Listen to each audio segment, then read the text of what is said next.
बिस्मिल्लाहिर्रहमानिर्रहीम। अस्सलाम वालेकुम नाज़रीन कराम, मैं हूँ साजिद वान और आप देख रहे हैं मेरा फेसबुक और यूट्यूब चैनल। इमरान खान 15 से 20 दिन में रिहा होने वाले हैं। शाह महमूद कुरैशी साहब अगले 4 से 5 दिन में रिहा होने वाले हैं।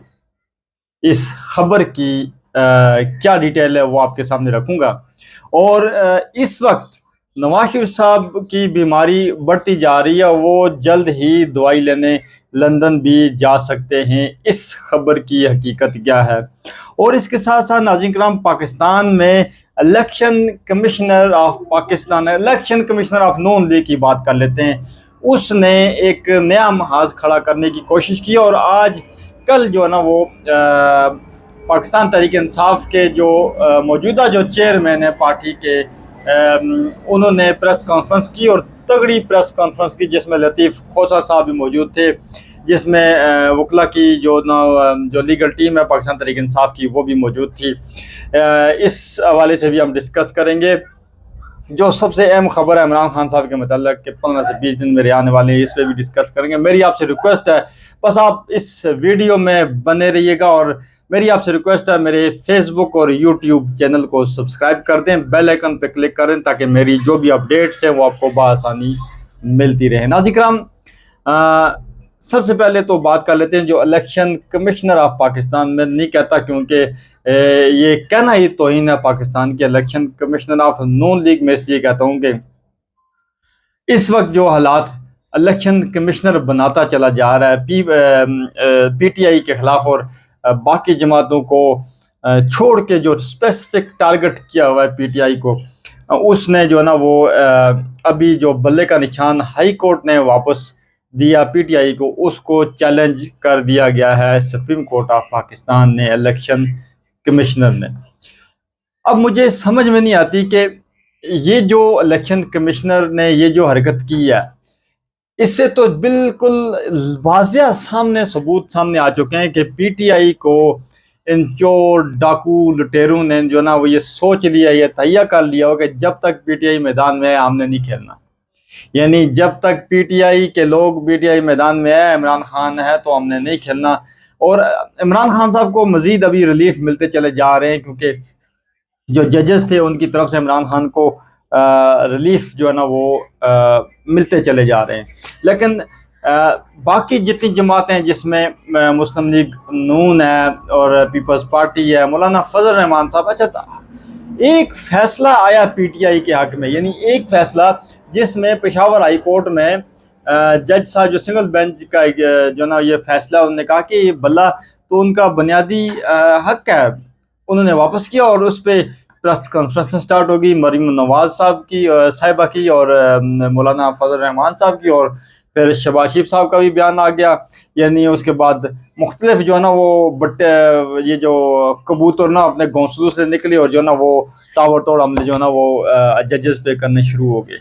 उसके काउंटर में प्रेस कॉन्फ्रेंस थी जो ना वो जो कि पीटीआई के लोगों ने की। मुझे समझ में नहीं आता कि जब ये लोग प्रेस कॉन्फ्रेंस करते हैं तो इन्हें उठा लिया जाता है, इनके खिलाफ कानूनी कार्रवाई शुरू हो जाती है, और वो लोग वाज़ेह जजेस को गालियां दे रहे होते हैं, उनके खिलाफ कुछ नहीं होता। पाकिस्तान में ये हालात ऐसे बनाते चले जा रहे हैं कि जो मर्जी कर लें, जो कुछ भी कर लें, ये पीटीआई का जो है ना वो बाल भी टेढ़ा नहीं कर सकते। इस इलेक्शन में ये सोच ही नहीं सकते कि पीटीआई इलेक्शन से बाहर होगी। अब दूसरी तरफ नाज़रीन कराम, जो टिकटों के हवाले से जो बात चल रही है, अदालत ने एक और बड़ा हुक्म दिया, जिसमें जो पीटीआई के जो मौजूदा चेयरमैन हैं उन्होंने एक पटिशन दायर की थी। उन्होंने कहा था कि हमें जो है ना ये इलेक्शन के हवाले से हमारी फाइल्स अंदर नहीं जाने दे रहा है, जो है ना वो जेल जो अहकाम वहाँ पे अहकाम है जो ना उन्होंने हमारी फाइल अंदर जाती है। हमारे पाकिस्तान तहरीक इंसाफ के जो बानी इमरान खान साहब हैं, उनसे जो ना वो हमने मीटिंग करनी है इलेक्शन के हवाले से, हमने बात नहीं करनी, जो ना उससे हमें मना किया जाता है, हमें अंदर मुलाकात नहीं करवाई जाती। तो जज साहब के ये वाज़ेह जो ना वो रिमार्क्स थे कि ये इनका बुनियादी हक है, इसको जो ना वो आप रोक नहीं सकते। तो जज साहब ने हुक्म दिया कि जो बैरिस्टर गौहर हैं, जो पीटीआई के मौजूदा जो चेयरमैन, उन्हें इमरान खान साहब से मुलाकात की इजाज़त दे देगी और फिर उसके बाद जो ना वो बाकायदा तौर पे अंदर जाके अपने इमरान खान साहब के साथ मशावरत कर सकेंगे किसको टिकट देना है किसको नहीं देना है, इस हवाले से। लेकिन ये जो ना वो जेल के अंदर ही होगी। अब आ जाते हैं नाज़रीन कराम के इमरान खान साहब की जो ना वो नवाज शरीफ साहब की इमरान खान साहब की बात मुझे पता है आप इंतज़ार कर रहे होंगे कि 15 से 20 दिन में रिहाई और शाह महमूद कुरैशी साहब की रिहाई, इस पर हम बात करते हैं। और जो ना बात कर लेते हैं थोड़ी सी शाह महमूद कुरैशी साहब की, जो ना उन्हें जो गिरफ़्तार किया गया उस पर भी जो ना वो 4-5 दिन में जो रिहाई का, इस पर भी हम जो ना वो मैं आपको आगे चल के बताता हूँ। दूसरी तरफ जो बड़ी अहम खबरें जो चल रही हैं मार्केट में वो ये है कि नवाज शरीफ साहब जो ना वो बीमार हो रहे हैं, उन्हें तकलीफ़ हो रही है, वो दवाई लेने लंदन भी जा सकते हैं। इस तरह की जो अफवाहें वो मार्केट में गर्दिश कर रही हैं। सदाकत कितनी है इस आपको अगले 3 से 4 दिन में ये कंफर्म हो जाएगा कि नवाज शरीफ साहब लंदन जा रहे हैं या नहीं जा रहे दवाई लेने। आप समझ सकते हैं कि दवाई लेने वो क्यों जाते हैं, ये ना क्योंकि नवाज शरीफ साहब के साथ एक छोटा नहीं एक बड़ा हाथ हो गया। और नवाज शरीफ साहब को कहा यह गया था कि आपका जो लंदन प्लान जिसमें तकरीबन 24 से 25 निकात थे, उसमें नवाज शरीफ साहब को एक भी नहीं पूरा, नवाज शरीफ साहब ने एक भी नहीं पूरा हो सका। और नवाज शरीफ साहब सख्त गुस्से में, इलेक्शन कैंपेन भी अभी नहीं की, उन्होंने कहा जी PTI को जब तक बिल्कुल ख़त्म नहीं किया जाता मैं तो इलेक्शन नहीं लड़ने वाला। यानी इस तरह के हालात वो नवाज शरीफ साहब सोचें। लेकिन नवाज शरीफ साहब खुद भगोड़े जो है ना वो करप्शन के बादशाह पनामा पता नहीं क्या क्या जो ना वो नवाज शरीफ साहब के लिए जो ना वो हालात जो बनाए गए हैं अभी, वो खुद मफरूर थे। और जो ना अभी आके उन्हें अदालतों हाई कोर्ट ने उन्हें रिलीफ दे दिया।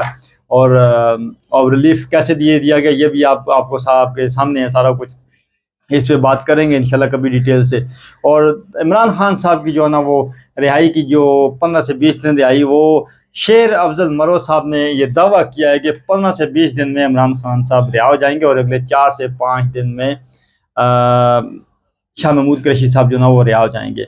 अब ये दावा है शेर अफजल मरवत साहब का। जिस तरह के रिलीफ मिलते चले जा रहे हैं और जिस तरह के हालात अभी साजगार होते चले जा रहे हैं, देखते हैं कि इमरान खान साहब को अगले 15 से 20 दिन में क्या रिहाई हो सकती है या नहीं। इंशाल्लाह इस खबर के हवाले से मज़ीद तहकीकात करूँगा और आपके सामने रखूँगा। तब तक मुझे दीजिए इजाज़त। अल्लाह हाफ़िज़।